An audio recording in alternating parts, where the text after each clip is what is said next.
좋은 게 너무 많아 하나님이 없다. 좋은 게 너무 많아 하나님이 없다라는 제목으로 하나님 말씀 증거하도록 하겠습니다. 마귀는 예수님 사역 시작할 때부터 마지막까지 계속 시험하고 유혹했습니다.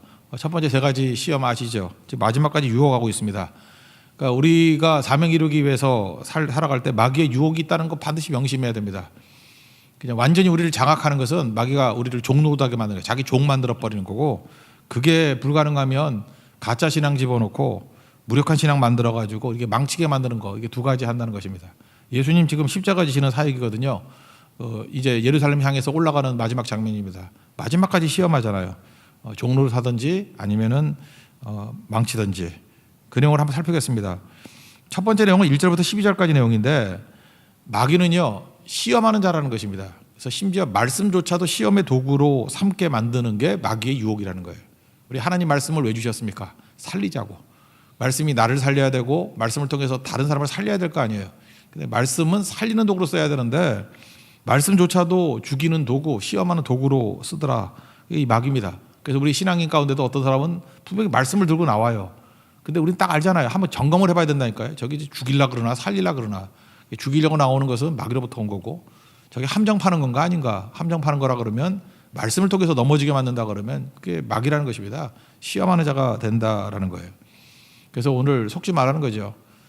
먼저 예수님께서 보여주는 게 뭐냐, 반복은 실력이다, 이런 걸 보여주고 있죠. 예수님이 그 앞부분에 4장인가 보면은 가전고라고 세 가지, 가전고, 가르치고 전파하고 고치시고, 이게 좀 3대 사역이었죠. 그거 지금 계속하고 있습니다. 실력이 뭡니까? 좋은 거 계속 하는 거예요. 그러니까 계속 예배드리고 계속 기도하고 계속 선교하고, 그게 실력이죠. 우리 지금 뭐 팬데믹 때문에 못 가지만 선교도 계속 가지 않습니까? 이렇게 몇 차까지 뭐 14, 15차 이렇게 가면은 그게 실력이에요. 실력이 없으면 끝까지 못 하거든요. 예배도 마찬가지예요. 이렇게 계속 드릴 수 있다는 게 실력이고, 이렇게 새벽기도 계속 할 수 있다는 게 실력이라고요. 반복이 실력입니다. 예수님은 가전고, 가르치고 전파하고 고치시는 거, 이거 마지막 순간까지 계속 하셨습니다. 이게 실력이에요. 여러분도 반복이 실력이라는 거 잊지 말고 계속 반복할 수 있는 믿음의 종 되기를 바랍니다. 1절 2절 읽겠습니다. 시작. 예수께서 이 말씀을 마치시고 갈릴리를 떠나 요단강 건너 유대 지경에 이르시니 큰 무리가 따르거늘 예수께서 거기서 그들의 병을 고치시더라. 하던 일을 계속 하셨다, 그런 얘기입니다. 반복이 실력이다. 무한 반복이 힘이다, 그런 얘기입니다. 여기서 이제 바리새인들이 와가지고 질문합니다. 이건 알고자 하는 질문이 아니라 시험하고자 하는 질문이죠. 넘어지게 하려는 질문입니다. 그러니까 뭐 이혼 문제죠. 아내를 버려서 이혼할 수 있느냐, 이렇게 묻습니다. 이전에 예수님의 맥락을 보면 안 된다고 대답할 거 뻔히 알고 있어요. 그런데도 불구하고 이거 묻고 있습니다. 왜 묻고 있죠? 함정 팔라는 거예요. 우리 세례 요한이 어떻게 죽은지 아시죠?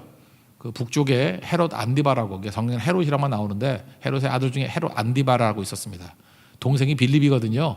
빌립인데 그 가이사라 빌립보 만든 사람 빌립인데, 빌립의 아내가 헤로디아입니다. 그래서 동생의 아내를 빼앗아 가지고 애까지 낳았어요. 그게 살로메라는 애도 낳고 뭐 춤 잘 췄다면서요. 그래서 소원이 뭐냐 그랬더니 나라 반이라도 주겠다. 그랬더니 뭐 쟁반에다가 세례요한 목 갖다 주세요. 뭐 그래가지고 죽인 거 아닙니까? 그러니까 여기도 분명히 세례요한이 왜 감옥에 들어갔어요? 그렇게 동생의 아내 취하는 거, 이혼하고 이러는 거 올바른 거 아니다라고 지적했더니만 열받아가지고 감옥에 집어넣고 죽이게 됐잖아요. 그러니까 똑같은 길, 세례 요한의 함정에 빠뜨리려고 하는 의도도 있었겠죠. 그러니까 몰라서 묻는 게 아니라 알면서도 묻는 거예요. 어떻게 하나. 그랬더니 예수님이 원론적인 대답을 하십니다. 마태복음 창세기 2장에 나오는 24절에 나오는 말씀을 근거로 해서 그냥 무난한 말씀에 성경 말씀 그대로 얘기하더라는 것입니다. 3절부터 6절까지 읽겠습니다. 시작. 바리새인들이 예수께 나와 그를 시험하여 이르되 사람이 어떤 이유가 있으면 그 아내를 버리는 것이 옳으니까. 예수께서 대답하여 이르시되 사람을 지으신 이가 본래 그들을 남자와 여자로 지으시고 말씀하시기를 그러므로 사람이 그 부모를 떠나서 아내에게 합하여 그들이 한 몸이 될지니라 하신 것을 읽지 못하였느냐.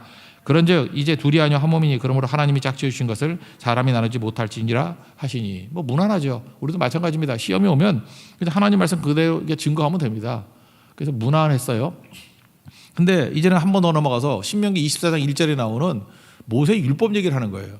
모세는 그 이혼용서 써주고 이혼하라 그랬는데, 그러면 그건 어떻게 되는 거죠? 자꾸만 함정 팔라 그러는 거예요. 여기서 안 넘어가니까. 24장 1절에 이렇게 나옵니다. 신명기 24장 1절. 사람이 아내를 맞이하여 데려온 후에 그에게 수치된 일이 있음을 발견하고 그를 기뻐하지 아니하면 이혼 증서 써주고 내보내라 이런 말씀이 나온다고요. 그래서 이것도 해석이 이래요. 수치스러운 일.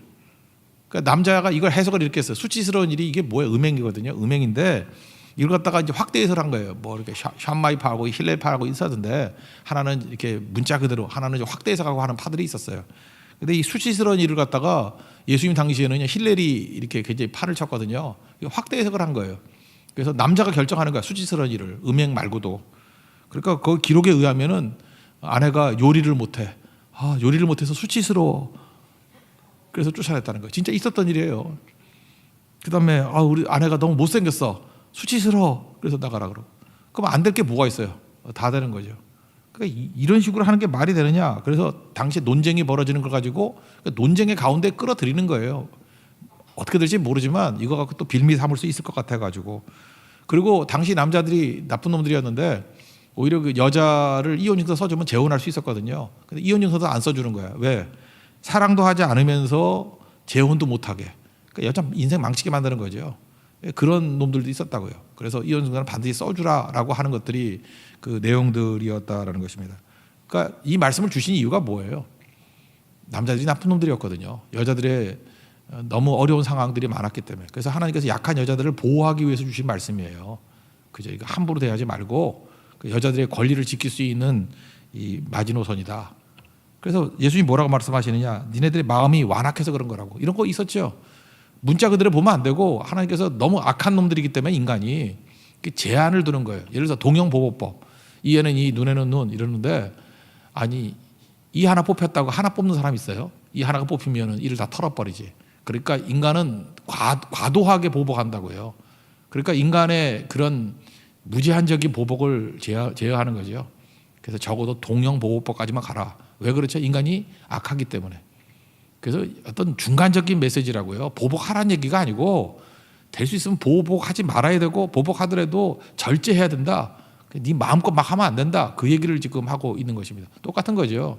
그래서 이혼 얘기도 하지 말라는 얘기고 또 하나 여자를 보호해 주라는 얘기지. 이건 지금 남자들에게 주시는 말씀이라고요.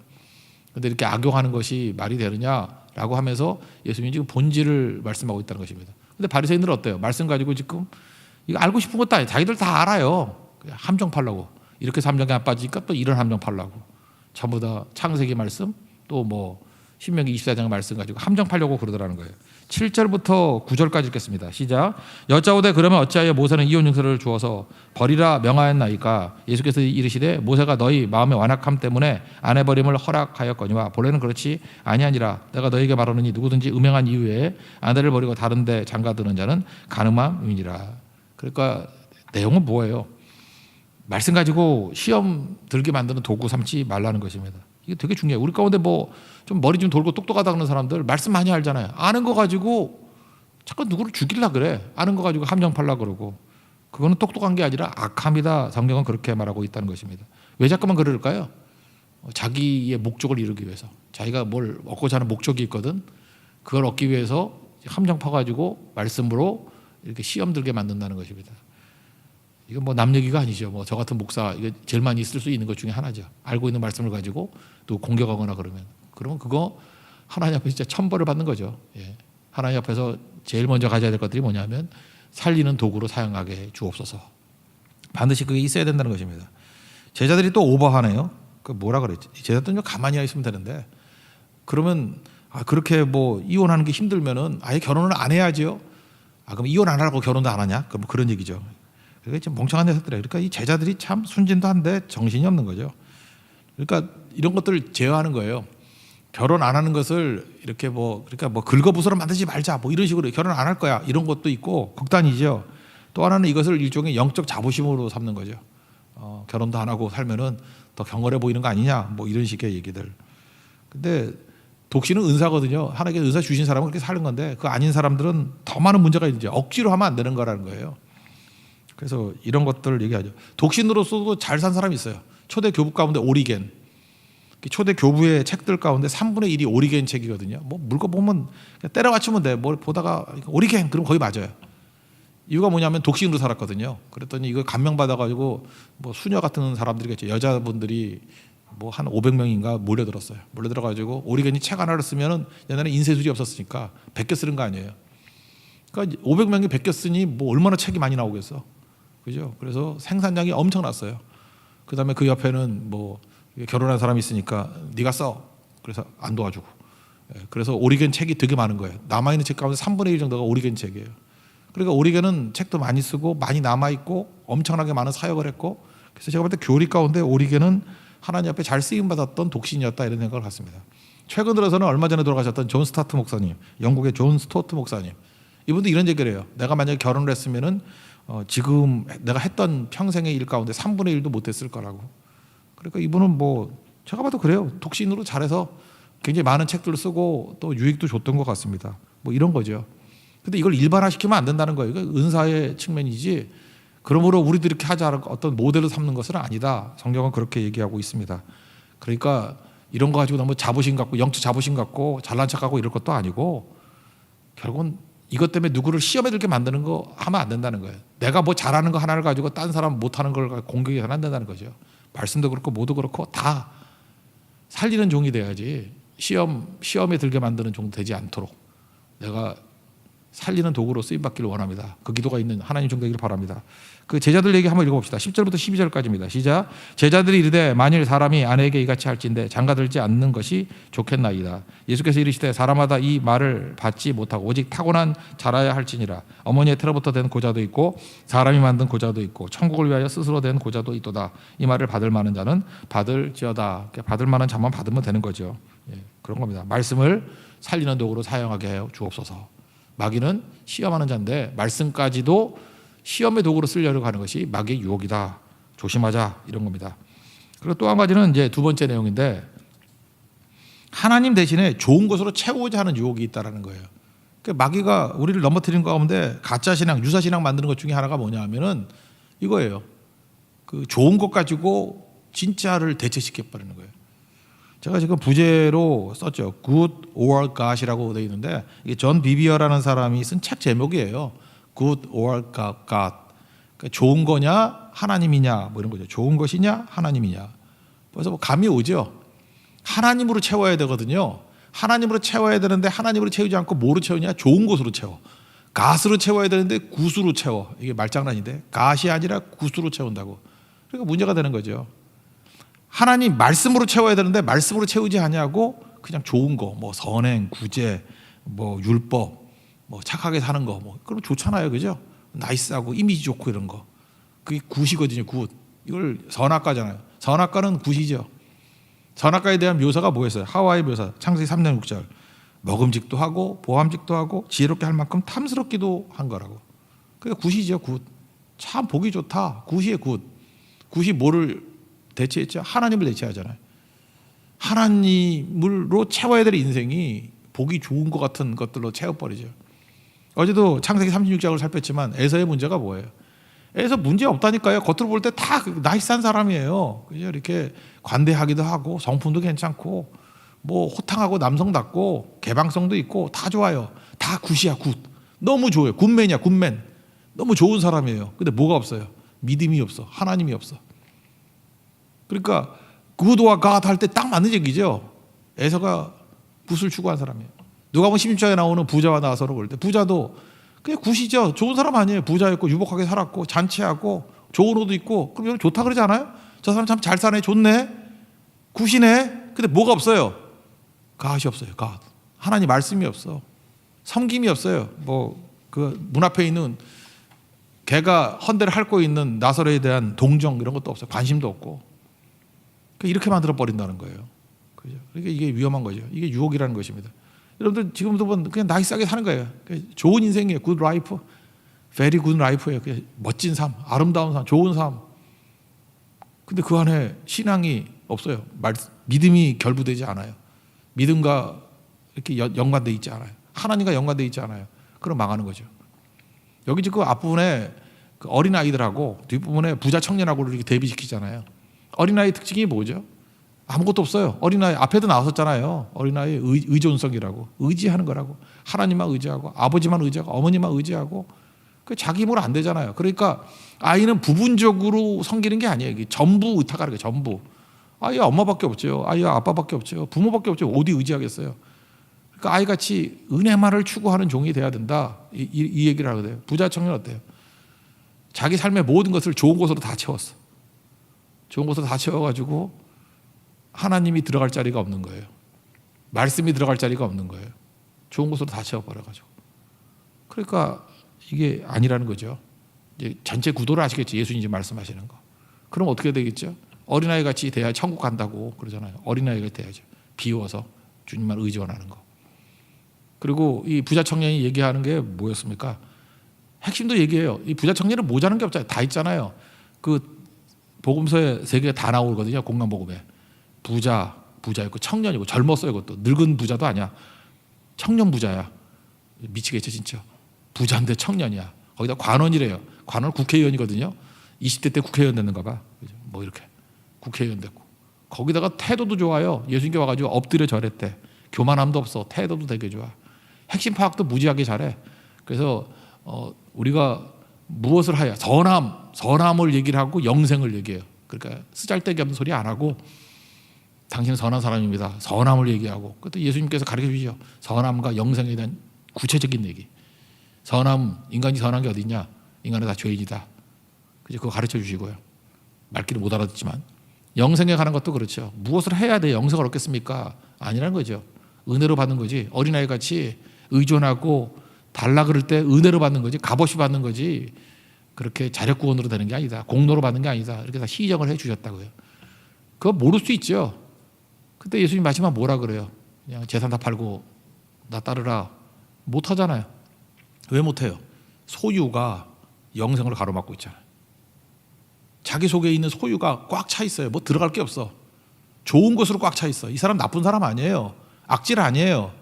그냥 속에 좋은 걸로 꽉꽉 차 있어. 다 좋아. 나쁜 게 하나도 다 굿. 그래서 하나님도 없고 말씀도 없고 들어갈 자리가 없는 거예요. 이런 인생 되게 많다라는 것입니다.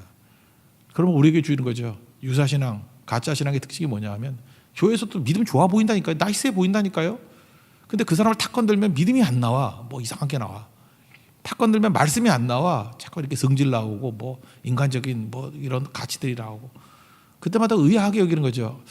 글쎄 뭐 인간이 약하니까 저럴 수도 있지. 근데 너무 매번 그러면 부자 청년이에요. 결국 미적거리다가 아무것도 아닌 인생이 돼버린다. 예, 그런 얘기입니다. 그래서 오늘 이 대비 한번 읽어봤으면 좋겠어요. 그죠? 어린아이 같이 되자. 뭐예요? 다 의지하는. 부분이 아니라 전부 의존하는 거. 근데 제자들의 특징이 뭐죠? 제자들은 또 쫓아내죠. 우리가 그래요. 그 예수님께 오는 사람들에 대해서 예단하죠. 예단. 내가 선입견을 가지고 예단한 거예요. 저 사람은 와도 되고 안 와도 되고. 우리는 내가 은혜로 구원받는다는 건 다 인정해. 내가 내 모습으로 하니까. 그런데 다른 사람들은 좀 자격이 있어야 주님께 올 수 있다고 생각을 해요. 그래서 자기 문제에 대해서는 은혜 그러면 다 은혜 받아요. 은혜 설교하면은 나에게 적용시키니까. 근데 누구를 쓸 거다, 누구를 뭐 일꾼을 세울 거다 그러면 그때부터 막 반대가 막 나와. 왜? 자격이 없대. 그런 거 되게 많이 보지 않아요? 교회에서 누구 세우려고 그러면 여기저기서 그래. 자격이 없대 쟤는. 그러면 나는 자격이 있어서 쓰임 받았나? 교회가 은혜를 몰라요. 그래서 남 얘기할 때도 자격이 없대. 제자들이 그러잖아요. 어린아이들 넌 올 자격이 없어. 근데 아이들은 뭘 얘기를 해요? 나는 은혜가 필요하다. 여러분 은혜로 다 구원받는 겁니다. 그래서 우리 다 같이 어린아이 같이 주님께 나아가고 또 하나 주께 나가려고 그럴 때 내 예단을 가지고 잠깐 막지 말라고요. 그냥 예수님이 결정하게 만들어요. 왜 자꾸 인간이 결정하려고 그래? 예수님이 결정하게 만들라고. 그게 더 중요한 거다. 그런 얘기입니다. 어린아이 부분만 먼저 한번 읽어봅시다. 13절부터 15절까지입니다. 시작. 그때 사람들이 예수께서 안수하고 기도해 주심을 바라고 어린아이들을 데리고 매 제자들이 꾸짖거늘 예수께서 이르시되 어린아이들을 용납하고 내게 오는 것을 금하지 말라. 천국이 이런 사람의 것이니라 하시고 그들에게 안수하시고 거기를 떠나시니라. 여기서 중요한 것 예수님께 오려고 하는 사람들을 예단으로 막지 말고 그냥 맡겨두라고요. 예수님이 쓰시겠다 그러면 뭐 뜻이 있겠지. 그리고 맡기고 예수님이 축복해 주신다 그러면 그런가 보다 하고 맡기고 잠깐만 내가 끼어가지고 예수님 삿대질하면서 이러면 안 돼요. 이제 자격 없는데 이러지 말라고. 나는 뭐 자격이 있어 쓰임 받았나? 이렇게 주제넘게 뛰지 말라고. 주제넘게. 은혜가 필요했던 사람들 어린아이입니다. 어린아이가 다 천국 간다는 거고 부자 청년 좋은 곳으로 다 채우니까 아무것도 안 되는 거죠. 그 잘난 척하는 얘기도 한번 봅시다. 16절부터 20절까지 읽겠습니다. 시작. 어떤 사람이 주께 와서 이르되 선생님이여 내가 무슨 선한 일을 하여야 영생을 얻으리이까. 예수께서 이르시되 어찌하여 선한 일을 내게 묻느냐. 선한 이는 오직 한 분이시니라. 내가 생명에 들어가려면 계명들을 지키라. 이르되 어느 계명이니까. 예수께서 이르시되 살인하지 말라, 간음하지 말라, 도둑질하지 말라, 거짓 증언하지 말라, 내 부모를 공경하라, 내 이웃을 내 자신과 같이 사랑하라 하신 것이니라. 그 청년이 이르되 이 모든 내가 지키었사온데 아직도 무엇이 부족하니까. 꽉 차 있죠. 자기 고분으로 꽉 차 있다는 거예요. 그러니까 좋은 곳으로 굿으로 다 채워 있으니까 갓이 들어갈 자리가 없어요. 좋은 게 너무 많아가지고 하나님의 자리가 없어요. 말씀의 자리가 없다고요. 그러니까 문제죠. 내려놓는 거, 이래서 중요한 거죠. 그래서 이런 게 필요한 게 뭐냐면 하나님 앞에 죄를 회개하고 속에 비우는 작업도 해요. 내려놓는 작업을 해야 돼요. 죄는 토설해서 잠깐 비워야 되고, 그 다음에 내가 좋다고 생각하는 것들을 자꾸 붙들지 말고요. 좋다고 하는 것들 쓰십시오. 사용하면 없어지잖아. 사용하면 다 사용해서 없어버리고, 그 뒤에도 나오잖아요. 그 주를 위해서 고난도 당하고 이렇게 다 사용해서 없어버리라고. 그리고 빈 것이 되면은 주님께서 은혜를 또 가득가득 채워주셔요. 뭐 우물이 퍼쓴다고 말라요. 우리 인색하게 그러지 말고 잠깐 써서 없애버리는 종이 돼야 된다, 그런 얘기예요. 써서 없애버리는 거, 그게 너무 중요하다는 거예요. 21절 22절 읽겠습니다. 시작. 예수께서 이르시되 내가 온전하고자 할진대 가서 내 소유를 팔아 가난한 자들에게 주라. 그리하면 하늘에서 보화가 되게 있으리라. 그리고 와서 나를 따르라 하시니 그 청년이 재물이 많음으로 이 말씀을 듣고 근심하며 가니라. 그러니까 좋은 곳으로 가득 차 있기 때문에 그게 재물이었는가 봐요. 하나님이 들어갈 자리가 없잖아요. 그러니까 하나님과 재물을 동시에 섬길 수 없다. 6장에 나오죠. 산상수훈에서. 부자, 우리에게도 부자들 많이 생겼으면 좋겠어요. 근데 부자는 세 종류 부자가 있는 것 같아요. 하나는 인색한 구두쇠형. 맨날 돈만 모으는 거야. 쓰지도 못하고 맨날 모으고. 그래서 세무조사 받아가지고 세금으로 다 뜯기고, 모으고 도둑이 와가지고 다 날려버리고. 바보죠, 바보. 요즘엔 별로 없는데 내가 옛날에 이전교회 있을 때 어떤 부자를 봤어요. 그 부자는 항상 돈을 현찰을 갖고 있어. 그래서 왜 그러냐 그랬더니 돈 냄새가 좋대. 돈 냄새가 있어요? 난 잘 모르겠어. 그 신꽃 냄새, 이렇게 은행에서 막 돈 찾아오면 그 돈 냄새가 있대. 그거 맡으면서 막 흐뭇해하고, 아이고 참 내가 그 할아버지도 참. 그리고 몇 년 있다가 돌아가셨어요. 하여튼 돈은 엄청 많았는데, 그 을지로 입구에 빌딩 갖고 계셨던 분이었는데, 하여튼 그랬다고. 그러니까 이거 뭐죠? 스크루지 같은 거죠. 인색한 구두쇠요. 또 하나 좀 똑똑하고 요즘같이 이렇게 세련된 부자들이 있어요. 이건 뭐냐 하면은 장악하고 지배하는 형이에요. 돈의 힘이 뭔지 알아. 제가 볼 때 이런 사람들은 무서워. 왜냐하면 마귀를 너무 닮았어. 돈이 있어요. 근데 돈을 쓰긴 쓰는데 돈을 쓰면서 사람을 장악을 해. 막 포르쉐 사주고 뭐 어떤 검사 장악하는 거 봐요. 탁 사줘가지고 그 사람을 장악해버려. 그 똑똑한 검사를. 뭐 누구에게 뭐 이렇게 엄청난 걸 사줘. 선물을 줘. 그래서 꿀먹은 벙어리가 되게 만들어. 장악을 해. 그래서 처음에는 뭣도 모르고 있었는데 그 사람이 가는 곳마다 보면은 다 자기 종으로 만들어 버려. 돈으로 이렇게 장악을 한다니까. 자유가 없어져 버려요. 똑똑한 사람은 빨리 빠져나오죠. 이거 내가 속으면 안 되는데 하는데, 이 멍청한 바보들, 돈 좋아하는 바보들은 그게 좋다 그러다가 나중엔 장악 당해서 결국은 자유 다 잃어버리는 거죠. 악한 부자예요. 똑똑해 보이고 나이스 보이지만 악한 부자예요. 여러분들 돈이나 권력 가지고 누굴 장악하려고 그러면 안 돼요. 컨트롤하려고 그러면 안 된다고. 세 번째가 선한 청지기형이죠. 내 것이 아니고 주님의 것이잖아요. 그래서 다 주님이 내게 맡겨주신 거 아니에요. 잘 쓰는 거죠. 써서 관계에 돈과 시간을 쓰는 거죠. 하나님과의 관계를 위해서, 사람들 살리기 위해서. 그게 선한 청지기 아니에요. 선한 청지기. 좋은 부자 되십시오. 그래서 베드로에게 지금 뭐 부자 뭐 낙타가 바늘게 들어가보다 어렵다 그랬더니 우리 다 버리고 주님 떠났습니다 그럴 때 예수님께서 이 말씀하잖아요. 선한 청지기다라고. 주신 거 있으면 빨리빨리 비워서 쓰라고. 죽을 때 재물 많이 남겨놓고 죽는 거는 내가 볼 때 바람직한 것도 아니고 좀 심하게 말하면 죄예요. 청지기인데 다 쓰라고 줬는데 왜 남겨두고 가? 그죠? 이렇게 물려주는 것도 아니에요. 남겨두고 가도 아니고 다 쓰고 가야죠. 그래서 가치로 만들고 가야죠. 천국 가치로 만들고 가야지. 왜 이 땅에 남겨두고 가냐고. 바보지. 27절부터 30절까지 읽겠습니다. 시작. 이에 베드로가 대답하여 이르되 보소서 우리가 모든 것을 버리고 주를 따라 싸우니 되온데 그런즉 우리가 무엇을 얻으리까? 예수께서 이르시되 내가 진실로 너에게 이르노니 세상이 새롭게 되어 인자가 자기 영광의 보좌에 앉을 때 나를 따르는 너희도 12보좌에 앉아 이스라엘 12지파를 심판하리라. 또 내 이름을 위하여 집이나 형제나 자매나 부모나 자식이나 전토를 벌인 자마다 여러 배를 받고 또 영생을 상속하리라. 어떤 사본에는 부모나 아내나 아내가 있음 이래가 돼 있죠. 30절 시작. 그러나 먼저 된 자로서 나중되고 나중된 자로서 먼저 될 자가 많으니라. 그죠? 하나님 앞에서 중요한 게 뭐예요? 이제 선한 청지기같이 잘 쓸 줄 아는 믿음의 종이 되기를 원한다. 이겁니다. 오늘 십자가 지러 가시기 전에 예수님도 당했던 시험입니다. 우리에게도 당할 시험입니다. 뭐예요? 그 말씀조차 죽이는 도구로 쓰려고 그래요. 시험 도구로 쓰려고 그래요. 살리는 용도입니다. 하나님께 내게 주신 모든 것들을 가지고 살린 데 쓰지 않으면 마귀에게 속는 겁니다. 종로타는 거예요. 그리고 또 하나는 뭐예요? 너무너무 다른 거 구수로 채워져 가지고 하나님이 들어갈 자리도 없고 말씀이 들어갈 자리도 없는 그 부자 청년 같은 어리석음을 범할 수 있다는 것입니다. 어떻게 하면 되죠? 보세요. 그거 다 나눠주라고 비우라고.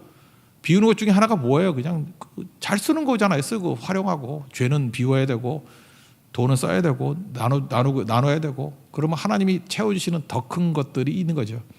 그래서 쌓는 거 아닙니다. 쌓아두지 말고 싱싱한 것으로 날마다 채워지는 공급받는 우리 거룩한 인생이 되길 바랍니다. 우리는 은혜로 삽니다. 내 힘으로 사는 게 아니라 은혜로 산다는 거예요. 오늘도 은혜의 힘으로 살아가는 승리의 종 되기를 축원합니다. 자리에서 일어나겠습니다. 은혜의 힘입니다. 찬양하겠습니다.